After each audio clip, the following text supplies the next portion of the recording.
বিজেপির জেলা কার্যালয়ে এসে উপস্থিত হলেন বিজেপির রাজ্য সভাপতি সুকান্ত মজুমদার মহাশয়। এর পাশাপাশি উপস্থিত ছিলেন পুরসুরায় বিধায়ক বিমান ঘোষ, মোহন আদক, শশী সিং। এই দিন সুকান্ত মজুমদার জেলা পার্টি অফিসে একটি প্রেস কনফারেন্সের আয়োজন করেন। এই প্রেস কনফারেন্সে তিনি তৃণমূলের দুর্নীতির বিরুদ্ধে সরব হন এবং তিনি কটাক্ষ করেন যে এরপর দিল্লির তিহার জেলে একটি তৃণমূল কংগ্রেস ইউনিট খুলতে হবে এবং আরও চোররা ধরা পড়বে। এর পাশাপাশি তিনি রাজ্যের পৌরসভার নিয়োগ দুর্নীতি নিয়ে ও সোচ্চার হন।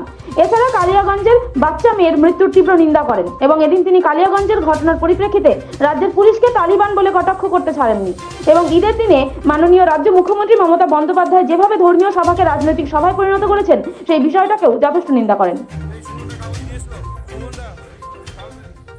তদন্ত করবে সিবিআই। অয়নশীলের বাড়ি থেকে যে নথি উদ্ধার করা হয়েছে সেই নথিকে মাথায় রেখে হাইকোর্টের নির্দেশে পুরসভা নিয়ে তো সিবিআই তদন্তের নির্দেশ হাইকোর্টের এবার আরো বেশি কিছু চোর ধরা পড়বে। এবং আমি যেটা বলেছি যে এরপরে হয়তো তিহারে টিএমসি ইউনিট খুলতে হবে, তিহার তৃণমূল কংগ্রেস সেই দিকে এগোচ্ছে বলে মনে হচ্ছে। কারণ 11 সালে ক্ষমতায় আসার পর থেকে পশ্চিমবঙ্গে এমন কোনো রিক্রুটমেন্ট হয়নি যে রিক্রুটমেন্টে এই ধরনের দুর্নীতি হয়নি। প্রত্যেকটি রিক্রুটমেন্টে হয়েছে বিভিন্ন মিউনিসিপ্যালিটিতে, পৌরসভাতে নিজেদের ক্যাডারদেরকে ক্যাজুয়াল স্টাফ হিসেবে ঢুকিয়ে দিয়ে মাইনে দেওয়া হচ্ছে, অনেক জায়গায় পার্মানেন্ট করা হয়েছে এক্সামিনেশন না নিয়ে। এবং এইভাবে প্রত্যেকটি পৌরসভা এই মুহূর্তে অর্থনৈতিক ভারে পুরোপুরি নুব্জ এবং তার ফলে তারা যা রোজগার তার থেকে বেশি ব্যয় হয়ে যাচ্ছে পৌরসভাগুলো। তার ফলে পৌরসভা চালাতে পারছে না, সাধারণ মানুষকে পরিষেবা দিতে পারছে না। এরকম ভয়ঙ্কর একটা অর্থনৈতিক পরিস্থিতির মুখোমুখি পশ্চিমবঙ্গের সমস্ত পৌরসভা। পঞ্চায়েত নজর ঘোরাতেই কি এই যাত্রা করছেন এই ধরনের? সাথে সাথে আমার যেটা মনে হয় যে বাংলার জনগণকে তো উনি চেনেন না বা জানেন না, প্যারাশুট নিয়ে নেমেছেন। মাটিকে, বাংলার মাটি কি কোনো দেখেনও নি, জানো নি, গ্রামে কোনো। এখন যাচ্ছেন কোটি কোটি টাকা খরচ করে, বাস ভাড়া হয়েছে, কোটি কোটি টাকা খরচ করে প্যান্ডেল হচ্ছে, তাঁবু হচ্ছে, 5 স্টার তাঁবু তৈরি হবে। আমাকে মুয়াম্মার গাদ্দাফির কথা মনে করাচ্ছে। মুয়াম্মার গাদ্দাফি একসময় এরকম তাঁবু করে করে গ্রামে গঞ্জে থাকতেন, মানে তিনি হোটেলে থাকতে পারতেন তাঁবু, যেহেতু বেদুইন ছিলেন। যার নতুন বেদুইন মুয়াম্মার গাদ্দাফি তৈরি হচ্ছে।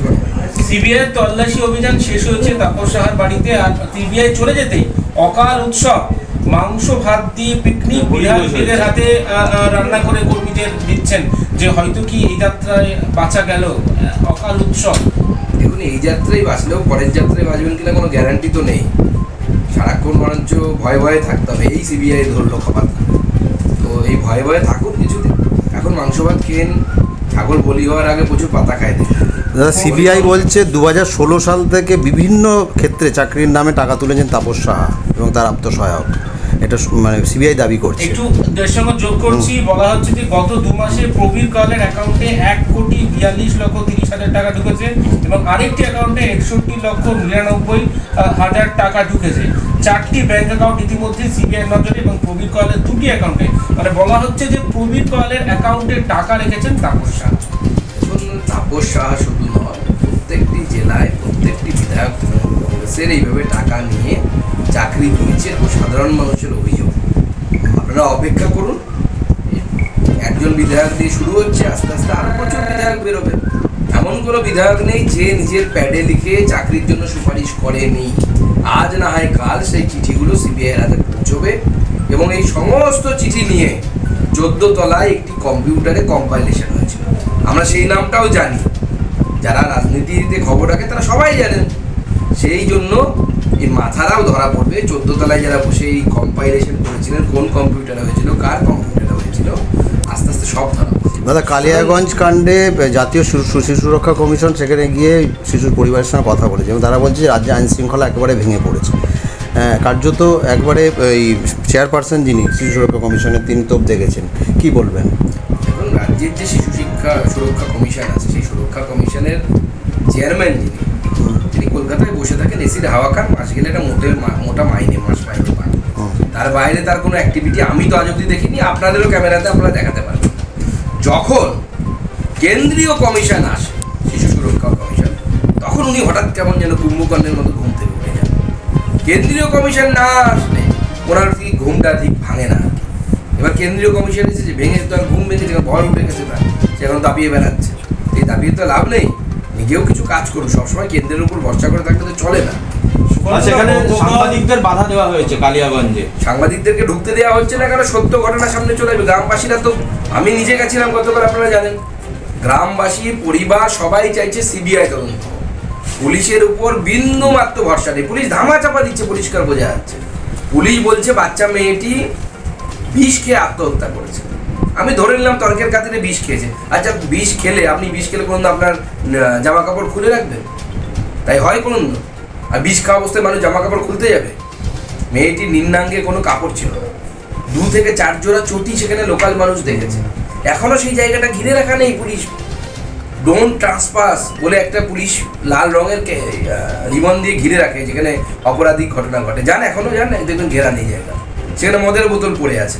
তো মেয়েটি কি সুসাইড করার আগে মদ খেয়েছিল? তাহলে তো তার ভিসের মদ থাকার কথা। কারা মদ খেয়েছে? আর সব থেকে বড় কথা, মেয়েটির মৃত্যুর পর তৃণমূল কংগ্রেসের প্রধান তার সামনে মেয়েটির পরিবারকে ফোন করে বলেছিল, তোর মেয়ে বাড়িতে আছে? গ্রামে তোর করেই কথা বলো, তোর মেয়ে বাড়িতে আছে, যা অমুক জায়গায় তোর মেয়ে আছে। তারপরে সালিশির জন্য ডেকেছিল, মিটিয়ে নেওয়ার জন্য ডেকেছিল, টাকা দিয়ে মিটিয়ে নেওয়ার অফার দেওয়া হয়েছে। তাহলে কেন আত্মহত্যায় কেন মিটিয়ে নেওয়ার ব্যাপার থাকে? দ্বিতীয়, সঙ্গে সঙ্গে একটি ছেলে সে কেন স্যারেন্ডার করবে? পুরো প্ল্যান করে এই সমস্ত বিষয় করা হচ্ছে। একজন মাইনরকে সাথে তার অপরাধমূলক সাজা না হয়। এর সাথে 4 থেকে 5 জন অপরাধী যুক্ত ছিল। গ্রামের মানুষ বলছে, প্রধানের বর স্বীকার করেছিল, হাজবেন্ড স্বীকার করেছিল যে 4 জন ছিল, ছেলে ছিল।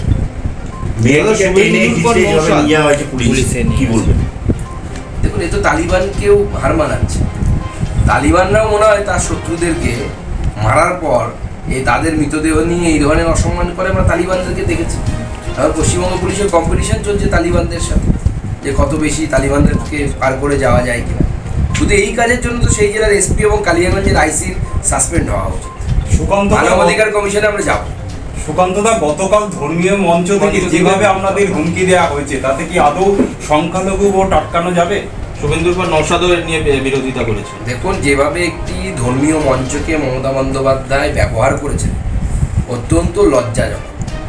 এবং আমরা এই দিকে দৃষ্টিপাত করাতে চাই পশ্চিমবঙ্গবাসী।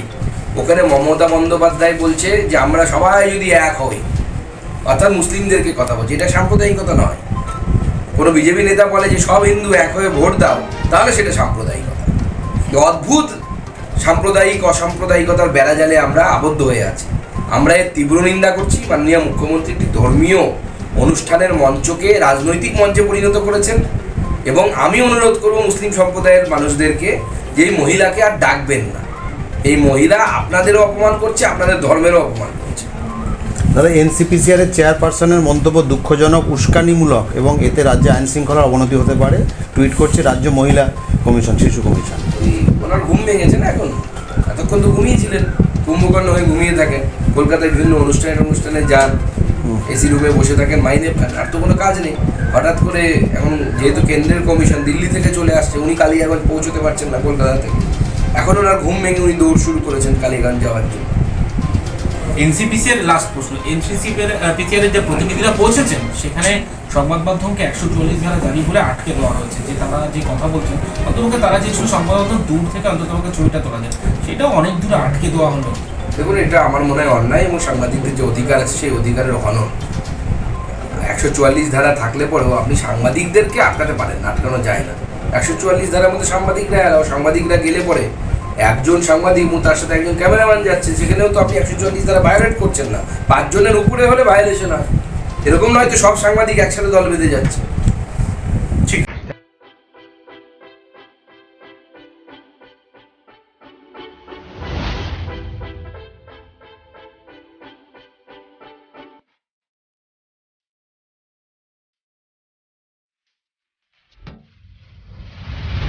তারা fitness, SN road, Goalapatti, Cooch Behar.